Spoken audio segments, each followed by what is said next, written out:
Hey everybody, welcome back to another edition of the Boneyard.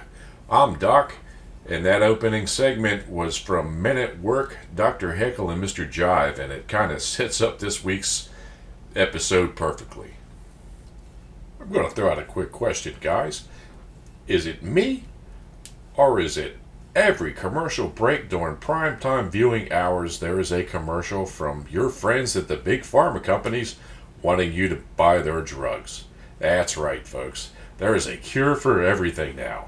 There's a cure for aging, a cure for wrinkles, a cure for alopecia, a cure for erectile dysfunction, a cure for a irregular shaped penis. It's called Peyronie's disease. Not making this stuff up, folks.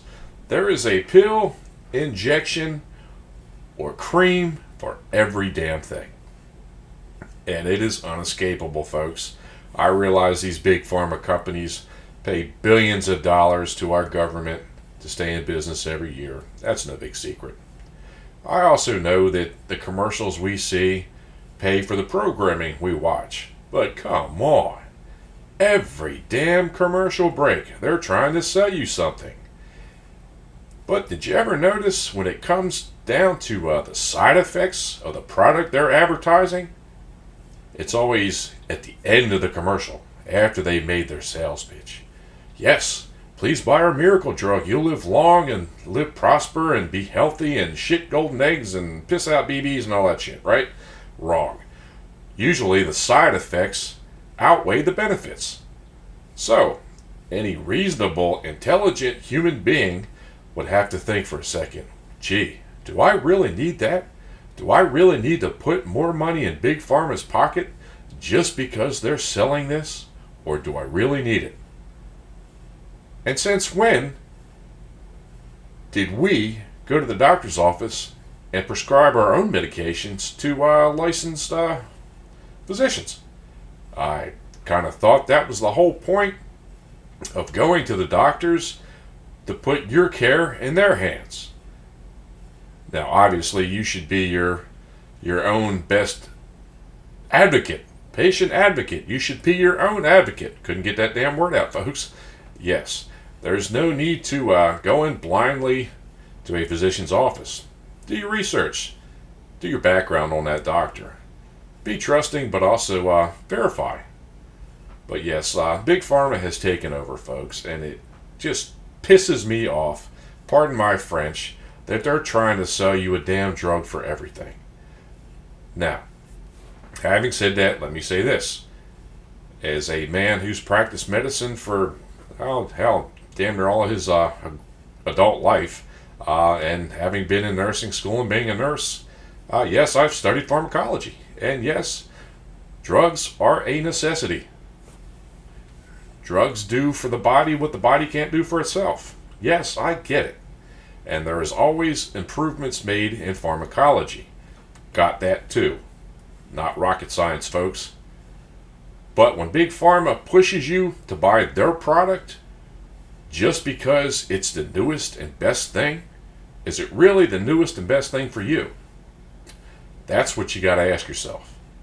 So before you go into your doctor's office and tell him, hey, look, I saw a brand new commercial about this brand new drug that would help me with my heart valve problem or my arrhythmia problem, please let the doctor do his magic first, because I'm sure that he knows just a little bit more about pharmacology than you do.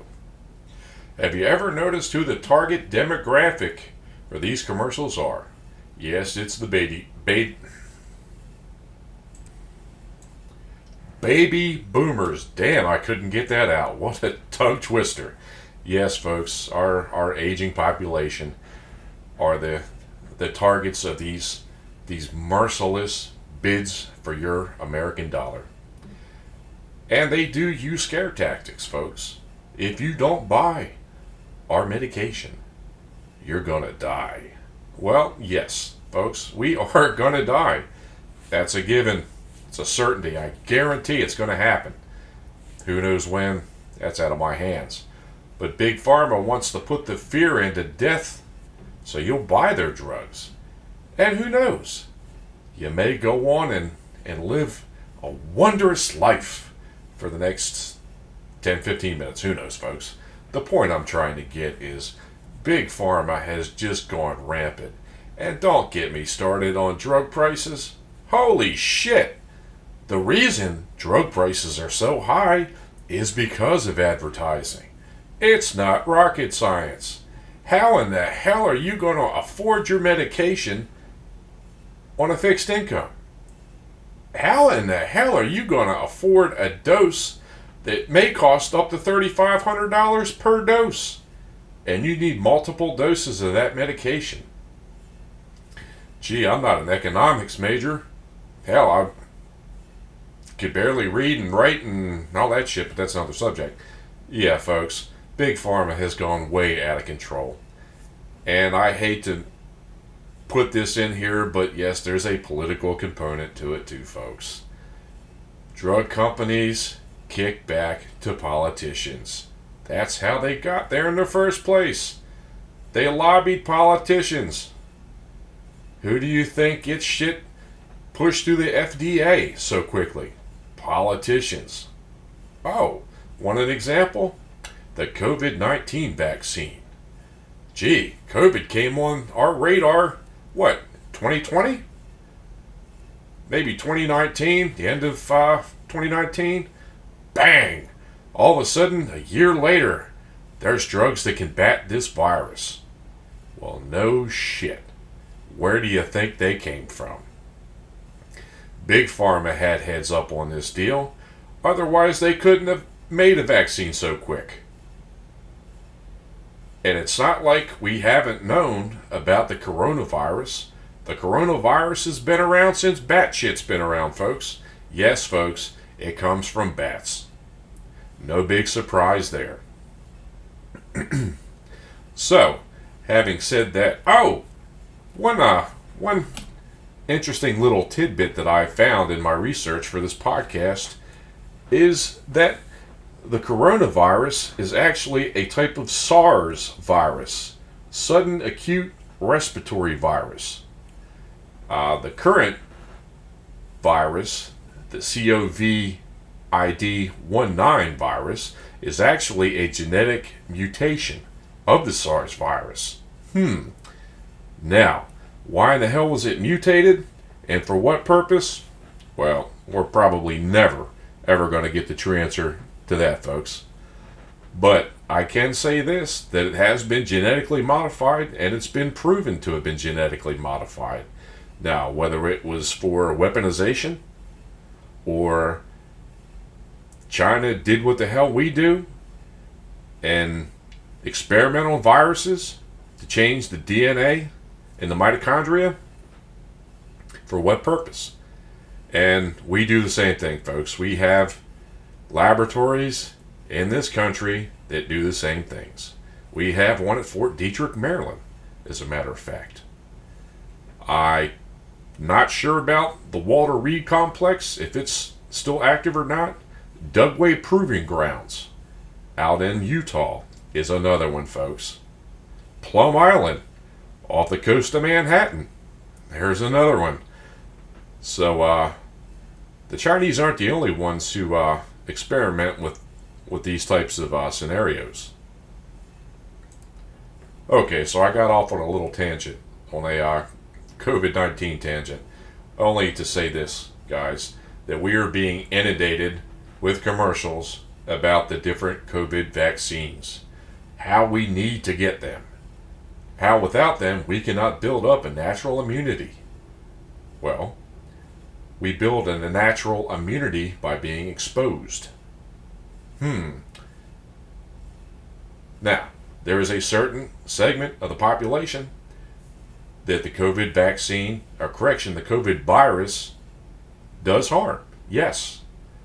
And there have been a lot of deaths because of the virus. Yes. But I do not believe that all the reported viruses from the COVID-19 virus were just that. I'm a firm believer in underlying conditions. Show me a postmortem report mortem autopsy report saying that coronavirus was the primary and chief cause of death, and I will sing the praises of the COVID-19 vaccines. So far, folks, I've been checking the medical journals, JAMA, and the other popular medical websites out there, and I have yet to see any supporting data saying that the coronavirus is the chief cause of death. Now, having gone off on the COVID-19 tangent, I'm going to throw this question out. If Big Pharma can come up with the vaccine for the COVID-19 virus in just over, say, 15, 16 months, why in the hell is HIV still out there? That's right, human immunodeficiency virus. Why in the hell is that even still on the radar? Why is hepatitis C still on the radar? Now, I'm not a chemist. I'm not a physician. I'm not an immunologist. I'm not a virologist. Just a simple Joe, so to speak. Hoping that I could be the voice of conscience for those who are unable or don't want to speak up about the issues that are facing us now, especially with big pharma companies. So,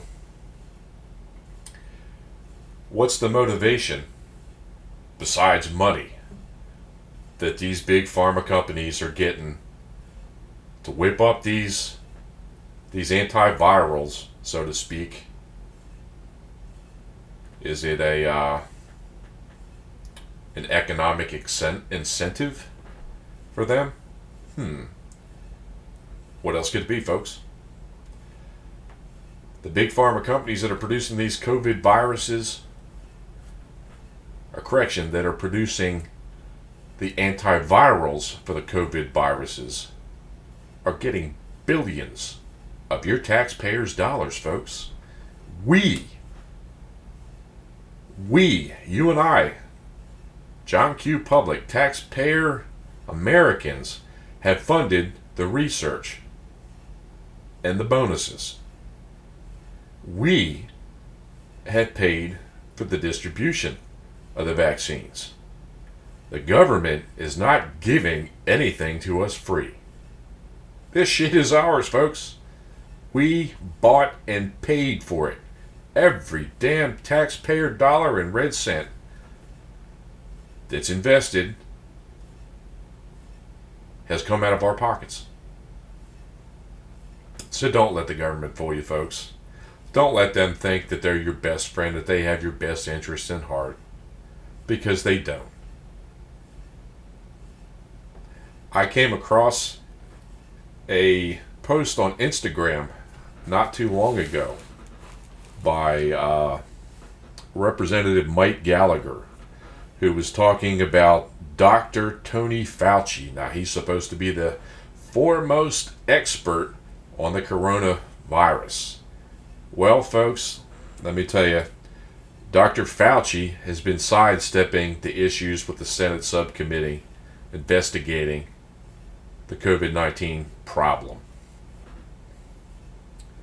The National Institute of Allergy and Infectious Diseases is headed by Dr. Fauci. Okay? Dr. Fauci and his group gave $7.4 million grant. $7.4 million taxpayer-funded dollars to the Chinese. Now, I'm not a smart man, folks, but Dr. Tony Fauci is on somebody's payroll.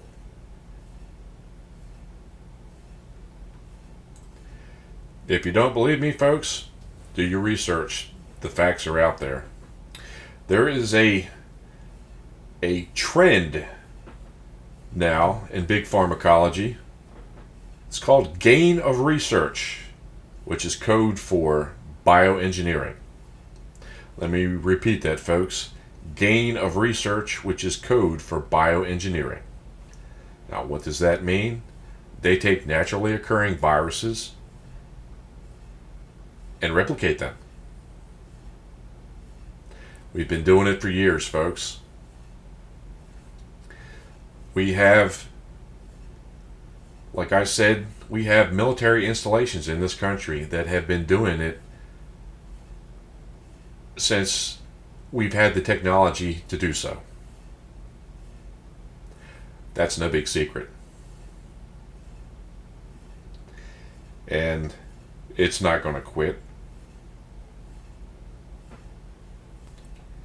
Now, I will say this. To combat viruses that can be used for bioterrorism purposes, obviously, it's imperative that we study the DNA makeup of these viruses, how they can be altered, and obviously to come up with a way to counteract these viruses. So, it's a necessary evil. But what happens when things go wrong? And I do believe that that's exactly what happened with the COVID-19 problem, is that it was a virus that got away from the Wuhan laboratories. Now, we'll never probably fully know the truth behind that. Obviously, it would cost China billions and billions and billions of dollars in economic aid, and they sure as hell don't want to lose that money from us, since they have us in our back pocket, which is a whole other political story altogether. So again, I kind of went off on a COVID-19 tirade, but I think you get the picture, folks. Big Pharma has their hands in Washington's pocket. And who pays the price? We pay the price. It's pretty damn sad when you can go on the internet, get the same drugs from a Canadian pharmacy a hell of a lot cheaper.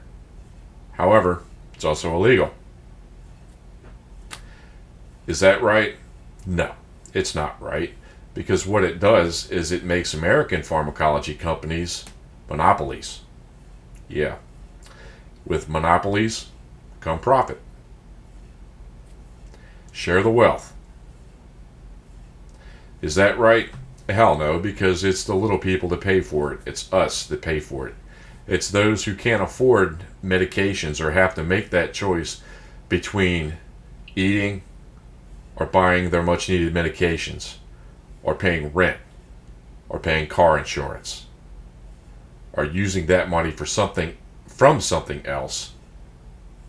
So, what do we do, folks? Well, hell, I just had a light bulb. Quit electing these fuckers that have their hands in pharma pockets. Hey, yes, quit electing them on the promises of getting a free lunch. Because that's exactly what's happening, folks.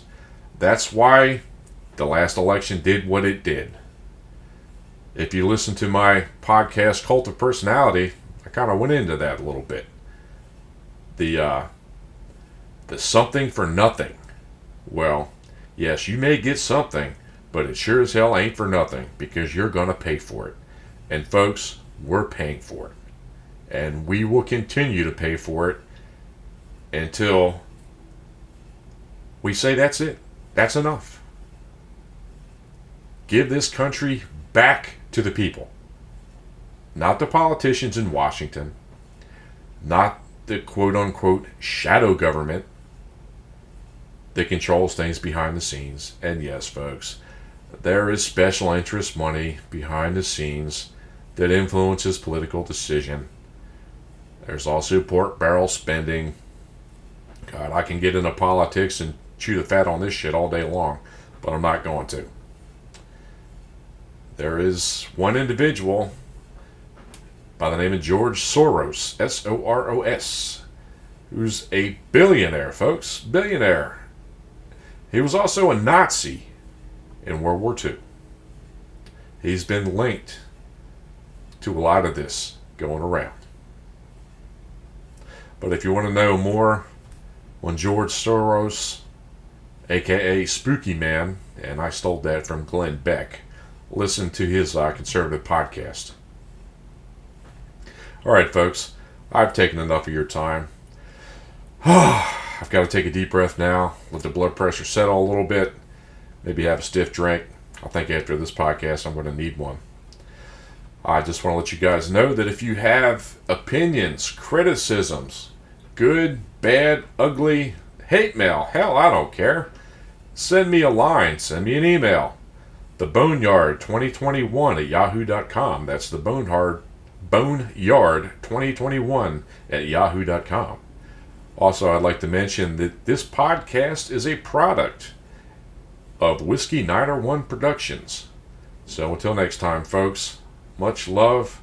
Remember, it's just the bare bones.